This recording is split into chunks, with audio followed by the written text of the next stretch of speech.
How to send money with Geos Bank online banking. So hello guys, welcome back to my YouTube channel. In this quick tutorial, I'll be discussing about how to send money with Geos Bank online banking. So first thing first, just head over to your any of your favorite browser, or if you're using Geos Banking online application, you can also do so from your mobile application. And once you're inside here, just tap on the sign in button to successfully sign into your mobile banking account.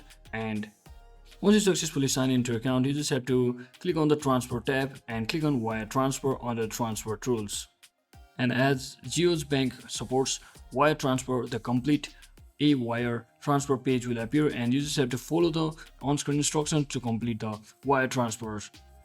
You can also get flexibility and unlimited transactions, which are mentioned over here on their website. You can also read it from over there as well.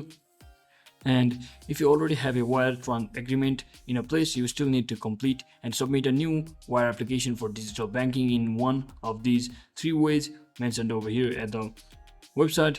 And if you ever face problems during this process, you can always contact the customer support from the Geos Bank official website as well. So that is it for today guys. I hope this video was informational. If it was, don't forget to like and subscribe. See you on the next one.